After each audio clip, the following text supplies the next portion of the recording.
Hello అండి. Very good morning. So, NEET UG 2026 కౌన్సెలింగ్‌కి సంబంధించి updates ఈరోజు ఏమున్నాయనేది ఒకసారి వీడియోలో చూద్దాము. సో, ఇప్పటివరకు మీరు ఛానెల్‌ని సబ్స్క్రైబ్ చేయనట్లయితే సబ్స్క్రైబ్ చేసి ఫాలో అవుతూ ఉండండి. అదేవిధంగా వీడియోని లైక్ చేసి మీ ఫ్రెండ్స్ కూడా షేర్ చేయండి.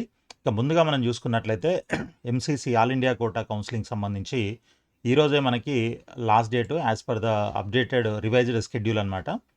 సో, 15థ్ వరకు రిజిస్ట్రేషన్ ఎక్స్టెండ్ చేయడం జరిగింది. అదేవిధంగా 17థ్ రోజు వరకు అంటే ఈరోజు సాయంత్రం 6 గంటల వరకు దాదాపు మీకు చాయిస్ ఫిల్లింగ్కి అయితే ఛాన్స్ ఇవ్వడం జరిగిందనమాట. సో, ఇంకా ఎవరైనా ఆల్రెడీ రిజిస్టర్ చేసిన వాళ్ళు ఇంకా మీరు చాయిసెస్ ఏమైనా రీఆర్డర్ చేసుకోవాలనుకున్నా, లేకపోతే ఇంకొన్ని యాడ్ చేసుకోవాలనుకున్నా కూడా మీకు ఈరోజు సాయంత్రం వరకు టైం ఉంటుంది కాబట్టి ఇది యూజ్ చేసుకోండి.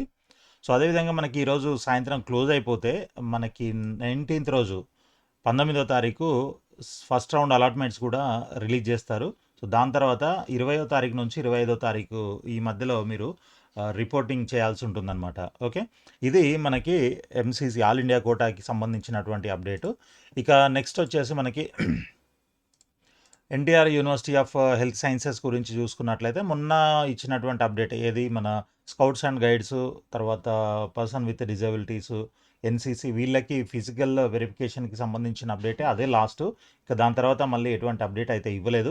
యాక్చువల్గా ఏపీలో అండ్ తెలంగాణలో మనము ఏ కేటగిరీ రిజిస్ట్రేషన్ 12వ తారీఖు కంప్లీట్ అయిపోయింది. సో, అది క్లోజ్ అయిన తర్వాత జనరల్గా మనమంతా కూడా ప్రొవిజనల్ మెరిట్ లిస్ట్ కోసం వెయిట్ చేస్తూ ఉంటాము. సో, ఇంకా ఏపీలో కానీ తెలంగాణలో కానీ ఎటువంటి ప్రొవిజనల్ లిస్ట్ అయితే రిలీజ్ చేయలేదు. మేబీ ఈరోజు కానీ రేపు కానీ రిలీజ్ చేసే అవకాశం ఉంది అని తెలిసింది.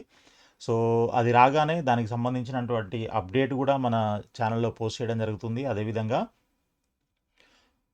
దానిపైన అనాలిసిస్ చేసి అసలు ఎంతమంది ఉన్నారు, ఏ కేటగిరీలో ఎంతమంది ఉన్నారు, అసలు సీట్ రావడానికి అవకాశం ఉన్నటువంటి ఛాన్సెస్ ఎలా ఉన్నాయి, ఏంటి ఇట్లాంటివన్నీ కూడా దానిపైన అనాలిసిస్ చేసిన తర్వాత ఒక వీడియో చేయడం జరుగుతుందన్నమాట. సో, నెక్స్ట్ వచ్చేసి కేఎన్ఆర్ యూనివర్సిటీ గురించి మనం తెలుసుకున్నట్లయితే కేఎన్ఆర్ యూనివర్సిటీలో కూడా మనకి ప్రస్తుతానికి ఎటువంటి అప్డేట్స్ అయితే లేవు.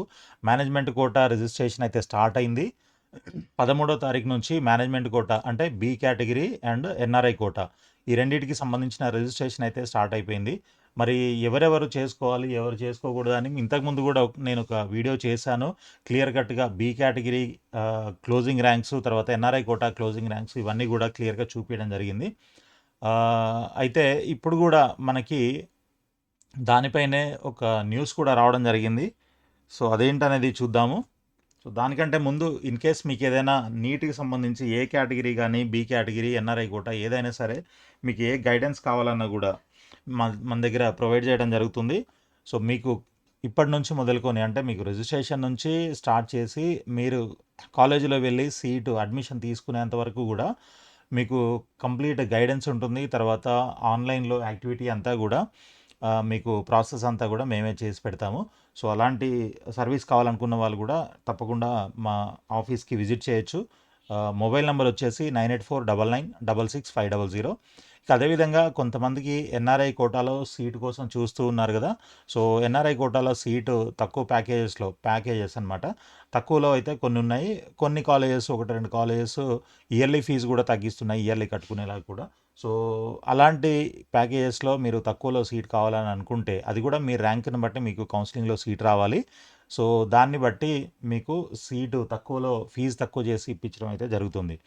ఇక న్యూస్‌లోకెళ్ళినట్లయితే బి అండ్ సి కేటగిరీలో రిజిస్ట్రేషన్ చేశారా అని చెప్పేసి ఈ ఆర్టికల్ అనమాట. సో, ఏలో సీట్ రాకపోయినా బిలో అవకాశం. నీట్ యూజీ సీట్ల కేటాయింపుపై నిపుణుల సూచన. సో, ఇదే విషయం నేను ప్రతి వీడియోలో కూడా చెప్తూ ఉన్నాను. సో, ఎవరైతే ఏ కేటగిరీకి బార్డర్‌లో ఉన్నారో ఓకే. అదేవిధంగా బి కేటగిరీకి బార్డర్‌లో ఉన్నారో వీళ్ళంతా గూడా ఆల్టర్‌నేట్‌గా అంటే బ్యాకప్ కోసము ఏలో బార్డర్‌లో ఉన్నవాళ్ళు బి కేటగిరీకి, బిలో బార్డర్‌లో ఉన్నవాళ్ళు సి కేటగిరీకి కూడా రిజిస్ట్రేషన్ చేసి పెట్టుకుంటే, ఆ తర్వాత అవసరమైనప్పుడు వాడుకోవచ్చు. తర్వాత ఇప్పుడు వస్తుందిలే అన్న నమ్మకంతోని మీరు ఒక్కదానికే రిజిస్టర్ చేసి ఏ లేదా బికి రిజిస్టర్ చేసుకొని కూర్చున్నట్లయితే ఒకవేళ ఏలో రాకపోతే మీకు బిలో చేయకపోతే బిలో తర్వాత కావాలనుకున్నా కూడా రిజిస్ట్రేషన్ చేయడానికి ఛాన్స్ ఉండదు. సో, అదే విషయం దీంట్లో క్లియర్‌గా మెన్షన్ చేశారనమాట. సో ఇక్కడ ఒకసారి చదువుదాము. నీట్ యూజీ 2026లో భాగంగా ఎంబీబీఎస్, బీడీఎస్ ప్రవేశాలకు రాష్ట్రంలో కేఎన్ఆర్ యూనివర్సిటీ ఇచ్చిన ఆన్లైన్ రిజిస్ట్రేషన్ల ప్రక్రియ కొనసాగుతోంది. దానికి మనకి 20వ తారీఖు లాస్ట్ డేట్ అనమాట. 20 తారీఖు లోపలే మీరు రిజిస్ట్రేషన్ చేసుకోవాలి. ఏది B and C category NRI కోటాకి. మేనేజ్మెంట్ కోటా, ఎన్ఆర్ఐ కోటా అనమాట బి అండ్ సి అంటే. సో ఇప్పటికే ఏ కేటగిరీ రిజిస్ట్రేషన్ల గడువు పూర్తయింది. ఈ నెల 20వ తేదీ వరకు బి అండ్ సి కేటగిరీ కింద రిజిస్ట్రేషన్లు కొనసాగనున్నాయి. ఏలో తప్పకుండా సీటు వస్తుందని భావించిన చాలామంది బీసీలలో ఆన్లైన్ రిజిస్ట్రేషన్లు చేసుకోవడం లేదు. అయితే తీరా ఏలో సీటు రాక ఆన్లైన్లో రిజిస్ట్రేషన్ చేసుకొని కారణంగా బీలో కూడా సీటు కోల్పోయే ప్రమాదం ఉంది. సాధారణంగా ఒక్కసారి గడువు పూర్తయితే బి అండ్ సి కేటగిరీలకు మళ్ళీ రిజిస్ట్రేషన్లకు అవకాశం ఉండదు. సో నేను మొదటి నుంచే చెప్తున్నాను. సో మళ్ళీ రిజిస్ట్రేషన్ అయితే ఓపెన్ అవ్వదు. ఒక్కసారి ఓపెన్ అవుతుంది కాబట్టి, ఒకసారి క్లోజ్ అయిన తర్వాత మళ్ళీ రీఓపెన్ అయితే చెయ్యరు. కాబట్టి ఏదున్నా కూడా ఇప్పుడే చేసుకోండి. జస్ట్ రిజిస్ట్రేషన్ ఫీజు గురించి ఆలోచించి మీరు చేసుకోకుండా ఉన్నట్లయితే ఆ తర్వాత ఒకవేళ సీట్ వచ్చే ఛాన్స్ ఉన్నా కూడా మీరు లాస్ అవుతారు అని చెప్పేసి నేను ప్రతి వీడియోలో కూడా చెప్తున్నాను. కాబట్టి ప్రతి ఒక్కరూ ఇది అబ్జర్వ్ చేసి దానికి తగినట్లుగా ఈ బిలో చేయాలా, సి కూడా చేయాలా అనేది ఆలోచించుకొని చేయండి. సో తర్వాత గత ఏడాది పలువురు అభ్యర్థులు ఇలాగే నష్టపోయారు. వ్యయ ప్రయాసల కోర్చి న్యాయస్థానాన్ని ఆశ్రయించినా ఫలితం దక్కలేదు. ఈ నేపథ్యంలో 12,000 రుసుముతో బి, సి కేటగిరీలో రిజిస్ట్రేషన్ చేసుకోవడం మేలని నిపుణులు సూచిస్తున్నారు. అవగాహన లేకపోతే అభ్యర్థులు తమకు వచ్చిన ర్యాంకును బట్టి ఆల్ ఇండియా లేదా స్టేట్ కోటాలో ఎక్కడ సీటు వస్తుందో అంచనాకు రావచ్చు. అయితే మార్కులు కొంచెం అటు ఇటుగా వచ్చిన వారు మాత్రం కేటగిరీ అంచనా వేయలేరు. అలాంటి వారు ముందు జాగ్రత్తతో ఏతో పాటు బి కేటగిరీ కింద కూడా రిజిస్ట్రేషన్ చేసుకోవడం శ్రేయస్కరమని నిపుణులు చెబుతున్నారు. ఉదాహరణకు ఈసారి 438 మార్కులు సాధించిన ఎస్టీ కేటగిరీ అమ్మాయి ఆల్ ఇండియా కోటాలో మాత్రమే రిజిస్ట్రేషన్ చేసుకున్నారు. ఇందులో ఖచ్చితంగా ర్యాంకు వస్తుందని భావించి స్థానిక కోటాలు అంటే స్టేట్ కౌన్సిలింగ్లో ఏ కేటగిరీకి రిజిస్ట్రేషన్ చేసుకోలేదు. ఆమె ఒకవేళ రిజిస్ట్రేషన్ చేసుకుని ఉంటే రాష్ట్ర ప్రభుత్వం కాలేజీలో సీట్ దక్కే అవకాశం ఉండేది. ఇలా చాలామంది అవగాహన లేక నష్టపోతున్నారు. ఏ కేటగిరీ కింద రిజిస్ట్రేషన్ చేసుకొని మళ్ళీ బి, సి కింద నమోదు కావాలంటే రిజిస్ట్రేషన్ రుసుము అదనంగా చెల్లించాలి. 12,000 రిజిస్ట్రేషన్ రుసుము భారం కాదని భావిస్తే ముందు జాగ్రత్తగా బి, సిలలో సైతం రిజిస్ట్రేషన్ చేసుకోవడం మేలని గత అనుభవాలు చెబుతున్నాయి. సాధారణంగా బి కేటగిరీలో ప్రైవేటు కళాశాలలో మొత్తం కోర్సు రుసుము 58 లక్షల వరకు నిర్ణయించారు. సో ఈ మొత్తం భరించే ఆర్థిక స్తోమత ఉన్నవాళ్ళు ఏ కేటగిరీలో సీటు దక్కుతుందనే సందేహం ఉంటే బిలో కూడా రిజిస్ట్రేషన్ చేసుకోవడం వల్ల ప్రయోజనం ఉంటుంది. సాధారణంగా ఏలో కన్వీనర్, బిలో మేనేజ్మెంటు, సిలో ఎన్ఆర్ఐ కోటా సీట్లు ఉంటాయి. సో ఇదనమాట మనకి ఉన్నటువంటి.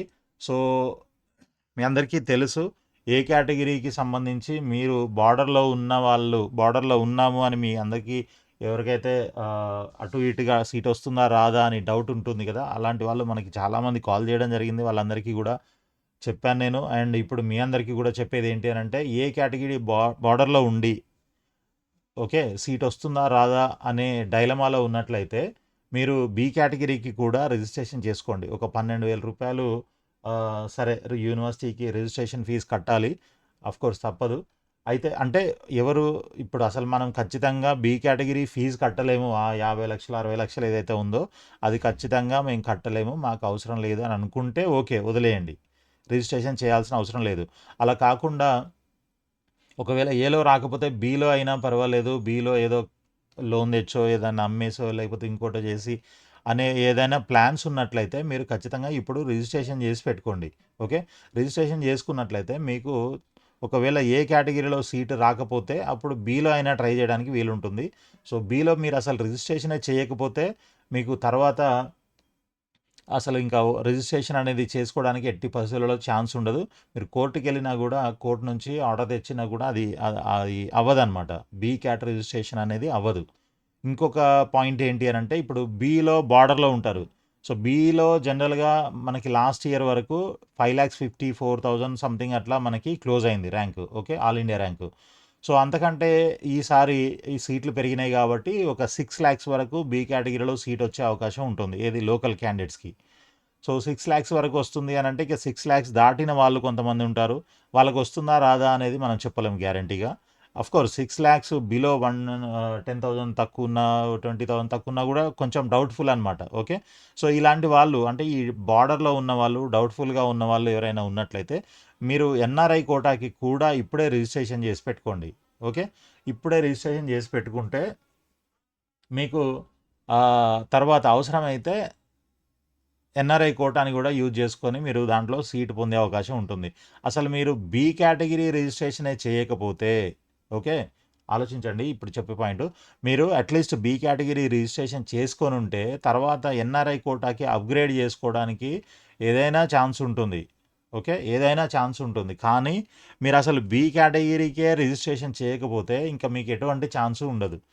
ఒకవేళ మీరు ఏలో మాత్రమే చేశారు, బీకి చేయలేదు అనంటే, మీకు వస్తే ఏ కేటగిరీలో సీట్ రావాలి. అంతే తప్ప ఇంకా బి కేటగిరీలో మీరు రిజిస్ట్రేషన్ చేయకపోతే ఇంకా ఏ ఛాన్స్ కూడా ఉండదు. లాస్ట్ రౌండ్ వరకు కాదు కదా! ఈ సంవత్సరం ఇంకా క్లోజ్ అనమాట. ఒక్కసారి ఈ రిజిస్ట్రేషన్ ప్రాసెస్ క్లోజ్ అయిపోతాయి. డేట్ అయిపోతాయి. కాబట్టి ఈ పాయింట్స్ ఇంతగనం ఎందుకు చెప్తున్నామో అర్థం చేసుకొని దాని ప్రకారంగా మీరు ఒకవేళ ఎఫర్డబుల్ అయితే B cat fee, NRI quota fee మీరు కట్టగలము అని అనుకుంటే ముందు రిజిస్ట్రేషన్ అయితే చేసి పెట్టుకోండి. అసలు దానికి వెళ్తామా లేదా అనేది తర్వాత సంగతి. ఓకే. సిచ్యుయేషన్‌ని బట్టి తర్వాత ఆలోచించుకోవచ్చు. ఏలో రాకపోతే బీలో, బీలో రాకపోతే సీకి వెళ్ళాలా వద్దా అనేది మీరు ఆలోచించుకొని తర్వాత నిర్ణయం తీసుకోవచ్చు. ముందైతే అట్‌లీస్ట్ రిజిస్ట్రేషన్ చేసి పెట్టుకుంటే మీకు ఒక ఛాన్స్ ఉంటుందనమాట. ఆ ఛాన్స్‌ని మీరు వదులుకోకుండా ఉండాలంటే రిజిస్టర్ చేసుకోవాలి. కాబట్టి ఇది మీ అందరికీ అర్థమైంది అనుకుంటున్నాను. సో, ఈ 6 lakhs all India quota rank all India rank 6 lakhs ఉన్న వాళ్ళు బి కేటగిరీ వరకు ఎక్స్‌పెక్ట్ చేయొచ్చు. లోకల్ వాళ్ళు బి కేటగిరీ సీట్ ఎక్స్‌పెక్ట్ చేయొచ్చు. అంతకంటే దాటింది అనంటే ఇంకా మీరు తప్పకుండా ఎన్ఆర్ఐ కోటాకెళ్ళాల్సి ఉంటుంది. సో, ఈ పాయింట్ కూడా మీరు గుర్తుపెట్టుకోండి. అదేవిధంగా మనకి MBBS and BDS NRI quota. BDS అయితే బి కేటగిరీ కూడా తక్కువలో ప్యాకేజెస్ అయితే అవైలబుల్‌గా ఉన్నాయి. సో, ఇయర్లీ ఫీజు కూడా మీరు తక్కువలో కట్టుకునేలాగా ఉన్నాయి కొన్ని కాలేజెస్‌లో. సో, అలాంటి వాళ్ళు ఎవరైనా బీడీఎస్ చేయాలనుకుంటున్న వాళ్ళు మీరు ముందే ఒకసారి మన ఆఫీస్‌కి విజిట్ చేయండి. లేదంటే మన నంబర్‌కి కాల్ చేసినా కూడా మీకు డీటెయిల్స్ అయితే ప్రొవైడ్ చేయడం జరుగుతుంది. మీరు పర్సనల్‌గా వస్తే ఇంకా బాగుంటుందనమాట. సో, ఆల్ ది బెస్ట్ అండి. Thank you very much for watching this video and వీడియోని లైక్ చేసి మీ ఫ్రెండ్స్ కూడా షేర్ చేయండి. ఛానల్‌ని సబ్స్క్రైబ్ చేసి ఫాలో చేస్తూ ఉండండి.